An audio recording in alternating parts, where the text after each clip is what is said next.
बेंगलुरु में विपक्ष ने 26 दलों के गठबंधन का नाम इंडिया दिया। बेंगलुरु से करीब 2000 किलोमीटर दूर दिल्ली में बीजेपी की अगुवाई में एनडीए की बैठक हुई और इस बैठक में एनडीए ने 38 दलों के साथ शक्ति प्रदर्शन किया।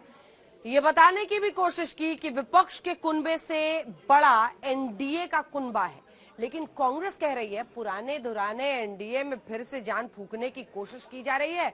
इसका जवाब बीजेपी इस तरह से दे रही है कि उसकी अगुवाई वाले एनडीए में 350 से ज्यादा सांसद हैं, जबकि विपक्ष की बैठक में जितनी पार्टियां शामिल हुई हैं उनके पास लगभग 150 ही सांसद हैं। यानी बीजेपी ये बताने की कोशिश कर रही है कि दम तो एनडीए में ही है।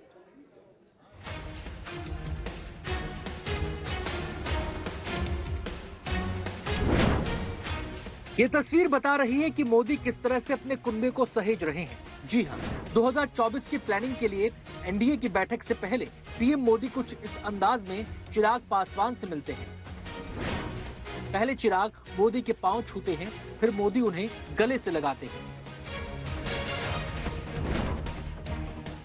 ये सीन ये भी बताता है कि पीएम मोदी के सामने विपक्ष की पूरी सेना खड़ी है, इसलिए अब बीजेपी भी एनडीए के दलों को दुलार रही है।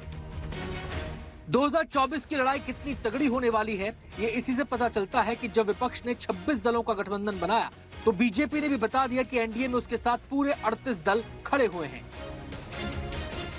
विपक्ष ने जिन 26 दलों को जोड़कर गठबंधन का नाम इंडिया दिया है, उनमें Congress, TMC, JDU, RJD, NCP, CPM, CPI, Samajwadi Party, DMK, JMM, Aam Aadmi Party, Shiv Sena, Uddhav गुट, National Conference, PDP, RLD, IUML, Kerala Congress M, MDMK, PCK, RSP, Kerala Congress Joseph, KDMK, Apna Dal, कमेरावादी, एमएनके, CPIML, एआईएफबी और बीजेपी के साथ एनडीए में जो 38 दल हैं, आप वो भी देख लीजिए। बीजेपी, शिवसेना, एकनाथ शिंदे गुट, एनसीपी, अजित पवार गुट, Rashtriya Lok Janshakti Party Pashupati Paras, AIADMK, Apna Dal Sonelal, National People's Party, National Democratic Progressive Party, All Jharkhand Student Union, Sikkim Krantikari Morcha, Mizo National Front, Indigenous People's Front of Tripura, Naga People's Front, RPI, Asom Gana Parishad, Pattali Makkal Katchi, Tamil Maanila Congress, United People's Party Liberal, Suheldev Samaj Party, Akali Dal, Maharashtrawadi Gomantak party, Jan Nayak Janata party, प्रहार जनशक्ति party, राष्ट्रीय समाज पक्ष, Jan Swarajya Shakti party, Kuki people's alliance, united democratic party, hill state people's democratic party, Nishad party, all India NR Congress, HAM, Jan Sena party, Haryana Lokhit party, Bharat धर्म जन सेना, Kerala Kamaraj Congress, Puthiya Tamilagam, Lok Janshakti Party, Ramvilas Paswan, Gorkha National Liberation Front. यानी 2024 की लड़ाई में पूरे 64 दल दो खेमों में बट चुके हैं। दोनों तरफ से प्रहार है। एक तरफ से वंशवाद भ्रष्टाचार का वार, तो दूसरी तरफ से लोकतंत्र को खतरे का प्रहार है। जो वहाँ पर बैठे हुए बहुत सारे लोग हैं जो आने वाले दिनों में नरेंद्र मोदी जी के नेतृत्व में आपको दिखेंगे। बहुत सारे लोग आएंगे। अगली बैठक की जगह भी फिक्स कर दी आज मल्लिकार्जुन खड़गे ने। अब मुंबई में मुलाकात होगी।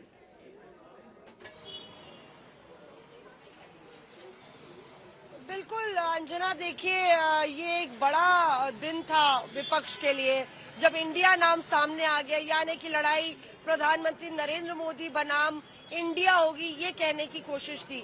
लेकिन अब इसको अमली जामा पहनाना होगा और यही वजह है कि पटना की ही तरह कह दिया गया कि अगली बैठक जल्द होगी और मुंबई में होगी।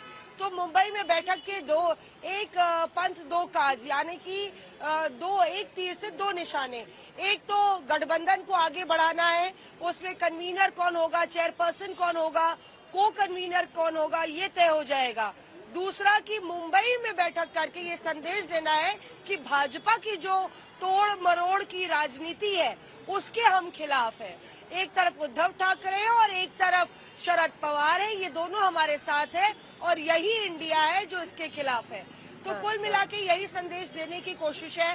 11 टीम 11, क्रिकेट की टीम 11 होती है अब इंडिया की टीम 11 भी तय होगी उस बैठक में, जिसमें पूरा जो कोर टीम कह लीजिए, जो आगे की रणनीति तैयार करेगी, साझेदारी में जो रैली होगी उसका खाका रखा जाएगा। तो कुल मिला के एक्शन मोड में अब इंडिया नजर आना चाहता है। इंडिया यानी कि जो नया अलायंस है वो नजर आना चाहता है। अंजना, बिल्कुल मौसमी, देखिए ये नामकरण, ये पटना के बाद बेंगलुरु, बेंगलुरु से चले मुंबई, ये सब अपनी जगह रह जाएगा अगर सीट शेयरिंग पर कोई ठोस फॉर्मूला नहीं निकलता है, क्योंकि ये जो गठबंधन है ये भोजन मांगेगा और उस भोजन में आपको ये तय करना होगा किसको कितना, जब तक सीट शेयरिंग का फॉर्मूला नहीं निकलेगा। और वो शायद सबसे बड़ी चुनौती है जिसके लिए बाकायदा कमेटी बनाई जाएगी।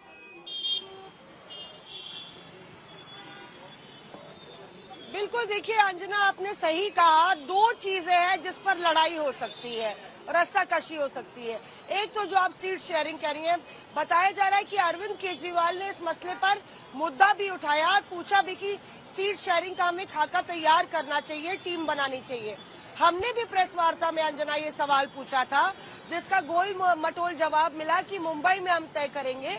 कि भाई ये तो सबसे बड़ी परेशानी है आपकी कि आप पंजाब और दिल्ली में क्या करेंगे, आप बंगाल में क्या करेंगे, आप केरल में लेफ्ट के साथ लड़ेंगे, तो कैसे फिर इंडिया हो गया कि इंडिया दो धड़ों में बट गया केरल में। तो ये सब चीजें हैं, खरगे साहब भी जानते हैं और कांग्रेस से लेके तमाम विपक्षी नेता भी जानते हैं कि अभी इस राह में बहुत कांटे हैं और ये आग का दरिया है, बहुत सारे इम्तिहान है इस सियासी गठबंधन में।